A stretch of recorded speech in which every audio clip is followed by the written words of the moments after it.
There's nothing I hate more than spending my own money on laminating sheets and color copies. Sometimes you need things. So here is everything that I cannot live without, that I have to have if the main laminator or color printer is down at school. But before I start laminating, I always have to take lesson 12, which is the vocabulary cards, and cut them apart and put a color piece of paper behind it. Otherwise, I have kids that are looking through the flashcards like that to cheat with our game. Okay, my pair and I did all the laminating and I brought it home to have a proper conversation with y'all. So here's all those flashcards I was talking about. So these are the vocabulary words from the unit.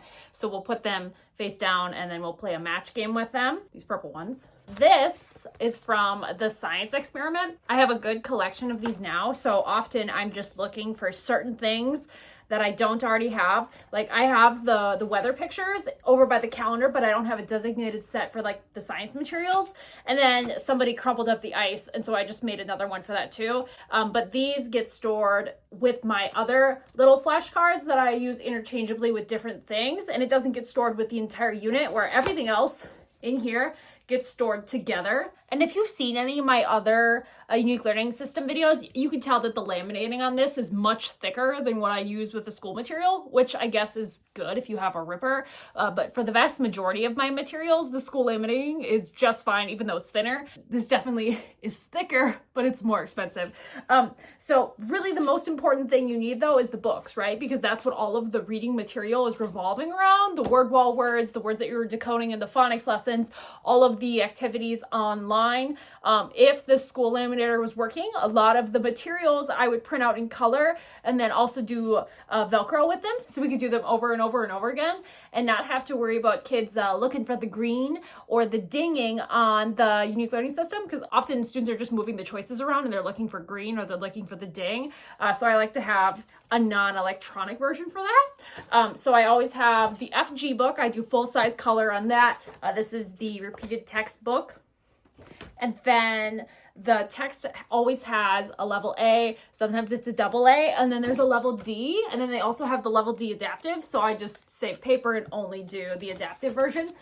So this will have all the pictures that go with it, and then this unit is all on the senses, so like tasting and smelling. So I always have 3 books. And then I love the Venn diagrams where you're comparing and contrasting items. So right here, we've got the hard items. Right here, we have the soft items. And that's lesson 18 if you're curious about that. I always print the full-size ones. There is an option where you can get the hard and the soft on the same piece of paper, but I just prefer to have the bigger version. I have a student whose IEP goal is to match items with Velcro. This is not my favorite example of it, just because like this is a small little chip.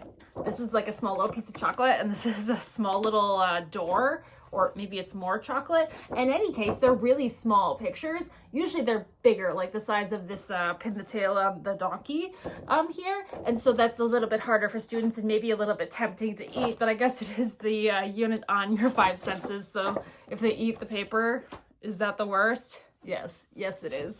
And then lastly, I've got, not only does this have the word wall words, but it has also words that they are decoding and words that go along with the text. So like lollipops, because they're talking about the taste of the lollipops in the book.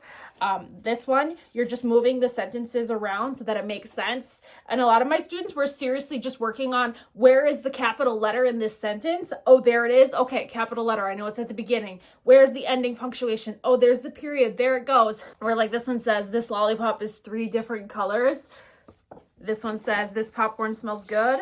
Jack can hear. So sometimes the names are in the middle of the sentence and there's 2 capital letters that they have to decipher and figure out. And I like that too, because, you know, not always is there only one capital letter to be looking for. We have city names and names of characters. So if I'm going minimalist, that's what I need. I've got the make the sentences. I've got this one, which vast majority of my students can do digital, but I have one student that needs this for his goals. The compare, contrast, the 3 books, and the flashcards, and I guess I would say the word wall words too, but I already have all of those because I collect them. And everything else, the math papers, the arts and crafts, the directions for the spatial, all of that, I'll just print black and white on normal paper and hope it doesn't get destroyed. And if it does, it's okay. Like, I won't have it saved for the next time, or maybe the laminator will get fixed. Oh well, I'm not in control of that. You know what I'm in control of? Being able to print on expensive laminate. Thanks for watching, guys, and I'll see you in the next one.